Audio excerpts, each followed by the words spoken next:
Good morning, students. 7th standard geography chapter 3 और changing earth ये आज हम करने वाले हैं।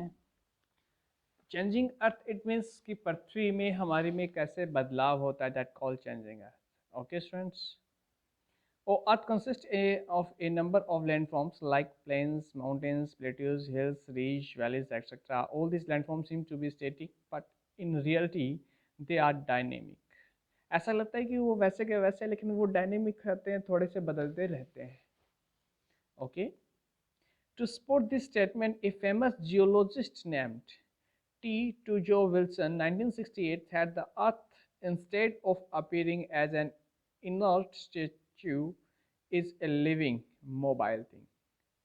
कि पृथ्वी जैसी लिख रही है कि ये वैसा का वैसा स्टेच्यू है, वैसा नहीं है। पृथ्वी जीवित है, बदलाव होते रहते हैं और मोबाइल है। मोबाइल मतलब इसमें मोमेंट होता है।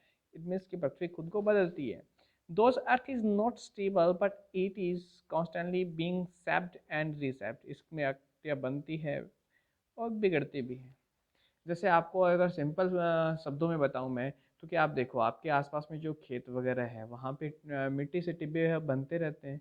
फिर वो मिट्टी है हवा के साथ में उड़ती रहती है या पानी के साथ में मिट्टी का कटाव होता रहता है। वो मिट्टी एक दूसरी जगह से दूसरी जगह चली जाती है, तो बदलाव होता है या नहीं होता है? बहुत पानी के बहाव से मिट्टी कटती है, नाला सा बन जाता है, गड्ढा सा हो जाता है, तो ये बदलाव है। In the early times, there were no separate continents. All the present continents were a part of a single huge landmass called Pangaea. It was a super continent, मतलब सब कॉन्टिनेंट को मिला के जो हिस्सा था उसे पेंजिया कहा गया। ठीक है, अब 7 कॉन्टिनेंट है। कितने कॉन्टिनेंट है? 7 कॉन्टिनेंट। और हम कौन से कॉन्टिनेंट में रहते हैं? हम रहते हैं एशिया। ठीक है, और एशिया कौन से हेमिस्फेयर में? नॉर्थन हेमिस्फेयर में। ओके, ठीक है, आगे बात समझ में। अब हम बात करते हैं अर्थ की। These moving land pieces are also termed as lithospheric plates. तो पहले lithospheric plates, the lithospheric is broken into a number of plates known as the lithospheric plates. A lithospheric plate is a massive, irregularly shaped piece of solid rock, generally composed of both continental and oceanic lithosphere.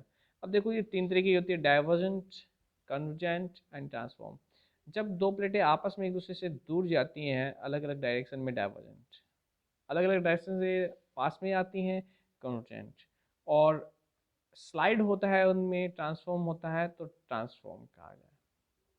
There are 7 major and several minor lithospheric plates in the lithosphere. Earth movement. The lithospheric plates move horizontally. They move very slowly. They move about a few million millimeter each year. ठीक है, the moving molten magma inside the earth. देखिए ये सबसे अगर मैं आपको कहूँ कि सबसे ज़्यादा इम्पोर्टेंट या ज़रूरी पार्ट क्या है, तो मैं आपको बताना चाहूँगा कि वो ज़रूरी पार्ट ये चीज़ है।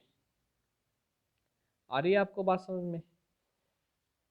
जरूरी पार्ट की बात ना करूँ तो मैं आपको कहूँ कि ये जो मोल्टन मैग्मा है ना, ये मोल्टन मैग्मा ये काफ़ी हद तक रिस्पॉन्सिबल है धरती के बदलाव में। कैसे कि वोल्केनो आते हैं तो उसके अंदर भी नीचे पिघला हुआ लावा होता है एक तरीके का, तो ये इफेक्ट करता है। Types of forces responsible for earth movement. ठीक है, अब 2 तरीके के होते हैं ये। ठीक है ना, 2 तरीके कैसे होते हैं समझिए यहीं पे। Types of resources for the earth movement, पहला हो गया इंडोजेनिक और दूसरा हो गया एक्सोजेनिक। इंडोजेनिक मतलब इंटरनल,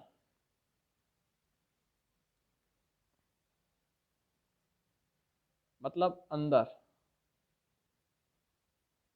ठीक है, एक्सटर्नल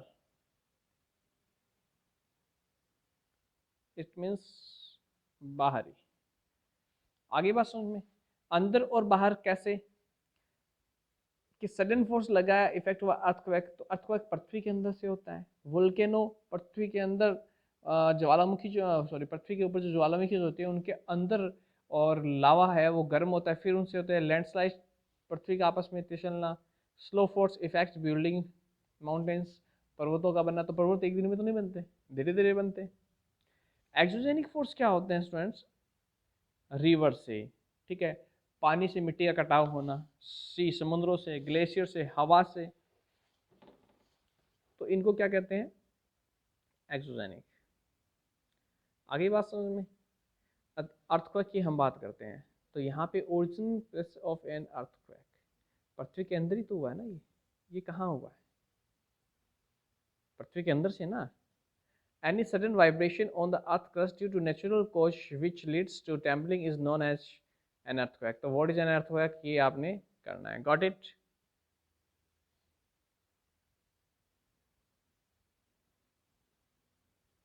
आगे चलते हैं।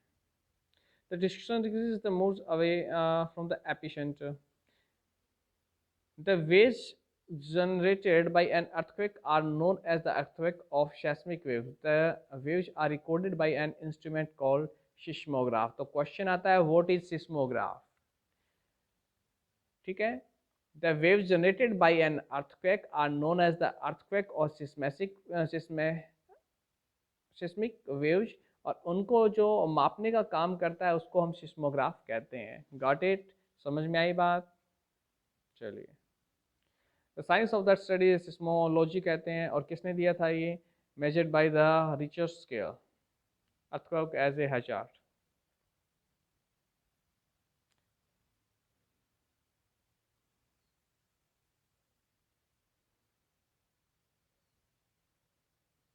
People should be advised to construct earthquake resistance buildings। अब जो हम ये ध्यान रखने वाली बातें हैं कि हम जो बिल्डिंग बना रहे हैं वो कौन सी एरिया में, वहाँ भूकंप कितना आता है, रिक्टर स्केल पे क्या उसकी माप है कि वहाँ पे भूकंप कम आते हैं या ज़्यादा आते हैं। जैसे मानो कि जापान है वो भूकंपों का देश है, सबसे ज़्यादा भूकंप आते हैं वहाँ पे, तो वहाँ पे जो घर बनाए जाते हैं वो लगभग लकड़ी के बनाए जाते हैं या फिर ऐसे इंस्ट्रूमेंट के बनाए जाते हैं जिन पे भूकंप का असर है बहुत ज़्यादा ना हो। आ रही बात समझ में? वोल्केनोज, अब वोल्केनो की हम बात करें यहाँ पे, ठीक है, तो यहाँ पे ये क्या है? बार बार मैं आपको बताता हूँ कि लावा गर्म होता है, ये मैग्मा चैम्बर है, ठीक है, और ये यहाँ से और इस तरीके से क्या आता है, निकलता है, ये जो निकल रहा है ना, ये ऊपर, तो ये जो उड़ रही है ये तो क्या होती है? ऐश होती है, मतलब राख वगैरह होती है। साइक्लोनिकल क्लो क्रिएटर मैन वेंट, यहाँ से ये निकलती है लावा, और ये जो पिघलते हुए यहाँ पे ये जो जमता रहता है, इधर उधर निकलता है, ये चीज़ क्या हो जाती है? ये लावा हो जाता है। आ रही है बात समझ में आपको? अर्थक्वेक प्लेस एंड टाइम, ये disaster situation caused by earthquake. भूकंप आता है तो घर वर टूट जाते हैं, बहुत नुकसान होता है। स्लो मूवमेंट्स, स्लो मूवमेंट्स में क्या होता है? Lithospheric plates are responsible for building mountains, these movements may be vertical और हॉरिजेंटल। अब ये माउंटेन्स एक दिन में नहीं बनते, बहुत टाइम लगता है, तो धीरे धीरे बनते हैं। This process forces operate slowly. Exogenic process, exo means outside and genic means origin, मतलब बाहरी, ठीक है, एक्सटर्न हो गया ना ये। दिस फोर्सेस आर डायरेक्टली और indirectly affected by the sun's energy, सूर्य की एनर्जी से भी इफेक्ट करते हैं ये। The whole process of wearing away the earth crust by the external force is called degradation. Degradation, gradation अब दो तरीके का होता है, डिग्रेडेशन और अग्रेडेशन, ठीक है, कटाव होना है मिट्टी का, और जमना, filling up the depression of the earth surface, और यहाँ से ये कटना। Deterioration consists of two processes. Weathering refers to the gradual distance of rocks on the Earth's surface by atmospheric agents like temperature, moisture, plants, animals, or human beings. Erosion क्या होता है? Is the wearing away the landscape of different agents like water, wind, and ice.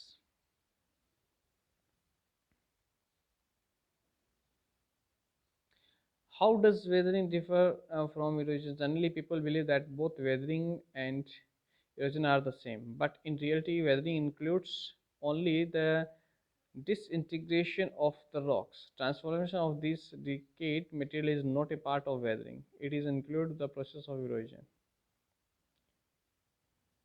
Work of running water. तो आप जानते हो, आप देख भी रहे हो, बरसात होती है, मिट्टी का कटाव होता है, ये छोटा एग्जाम्पल है, और बाढ़ आती है नदियों के साथ में और करता है। River is the most important geographic agent. Erosional landform river valleys, नदियों घाटी से ये वी शेप बन गई है, ठीक है, जहाँ से पानी ज़्यादा गुजरता है वहाँ से एक नाली से गड्ढा सा बन ही जाता है अपने आप। Waterfall are formed become sudden breaks in the course of the river. A waterfall can be defined as a vertical drop of water of enormous volume from a great height. ऊंचाई से पानी का सीधे नीचा गिरना, इसे वाटरफॉल कहा जाता है। ठीक है, कहीं ऊपर है, ऊपर के क्षेत्र में और नदी बह रही है, उसको कहीं और वो धीरे धीरे नीचे जा रही है कोई रास्ता है, और कहीं से डायरेक्ट उसको नीचे जाने का रास्ता मिल गया, तो वो वाटरफॉल हो गया। Meanders, when the river enters the plains areas, it twists and turns, forming large bands known as meanders. देखो ऊपर से जब नदी नीचे की तरफ आती है तो घूमते हुए आती है, वो टर्न्स लेती हुई आती है, meanders कहते हैं। ऑक्सबो लेक, अब इसकी due to continuous erosion and deposition along the side of the meander, the ends of the meander loop come closer and closer. In due course of time, the meander loop cuts of from the river and from a cut of lake known as oxbow lake। अब ये जैसे ये घूमी हुई है, इस तरीके से इसको oxbow lake बोल दिया गया। depositional land from flood plains river in their lower course carry huge quantities of fine soil। ठीक है, नदी आपके साथ में जो लेके आती है उसको एलोवियल सोइल कहते हैं, जो बहुत ही ज़्यादा क्या होती है, अच्छी होती है, पौष्टिक होती है, न्यूट्रिश वैल्यू उसकी अच्छी होती है, फसल के लिए अच्छी होती है।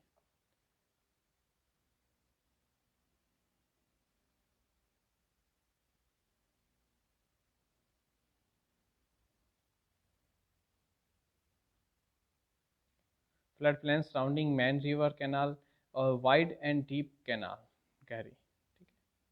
There is the raised banks are called levees. The water overtops the river banks. पानी ऊंचा delta. When a river reaches the sea or ocean, the fine sediment are deposited at its mouth and from a fan-shaped alluvial area, often known as a delta। देखिए नदियाँ जब समुद्रों के अंदर मिलती है तो वो जहाँ उस जिस स्थान में वो मिलती है, जैसे ये स्थान हो गया यहाँ पे डेल्टा वाला, तो इसको हम क्या कहते हैं, डेल्टा कहते हैं।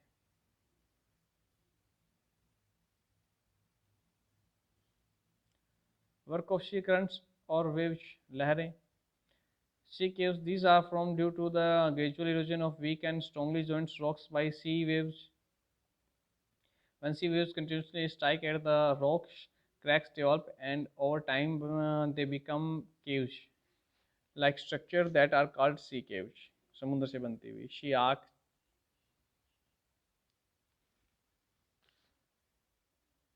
in arc only roof of the cave remains, जब ऊपर सिर्फ छत उसकी बसती है।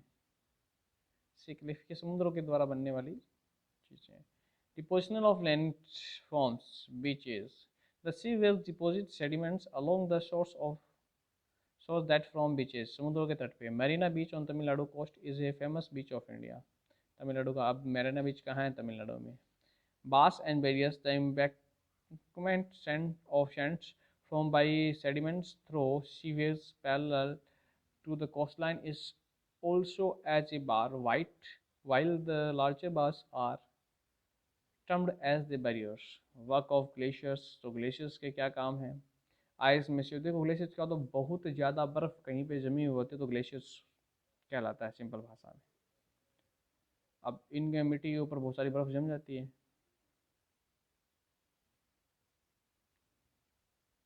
धीरे धीरे क्या होता है कि ग्लेशियर्स है वो पिघलते हैं, वो पानी नदियों में भी आता है। U shaped valley, depositional landforms. Work of wind हवा का, अब जैसे मैंने आपको पहले बताया हवा से मिट्टी है वो उड़ के इधर से उधर चली जाती है, बादल इधर से उधर चले जाते हैं, बरसात करते हैं। डेजर्ट एरिया में तो हवा से ही इधर उधर होता है, पेड़ तो होते नहीं है जो उस मिट्टी को रोक के, हवा चलती है भयंकर वाली, मिट्टी को यहाँ से लेके वहाँ तक। आज यहाँ पे डिब्बा था, कल वो डिब्बा आपको आधा दिखाई देगा ऐसे। मशरूम रॉक्स, ये मशरूम की तरह दिखाई देती है इसलिए मशरूम रॉक्स से इसको बना दिया। सैंड ड्यून्स, ये सबको मालूम ही है, रेगिस्तान अपने। Loess is the fine dust blown beyond the desert limits is deposited on the neighboring lands in the large areas called losh। देखो मिट्टी हवा के द्वारा उड़ करके चली जाती है और फिर जहाँ जमा होती है उसे लॉज कहते हैं। तो स्टूडेंट्स इंपॉर्टेंट वर्ड्स आपने करने, इंपॉर्टेंट पॉइंट्स हैं वो आपने अपनी नोटबुक के अंदर करने हैं। आई होप आपको यह चैप्टर समझ में आया होगा। Have a good day students, thank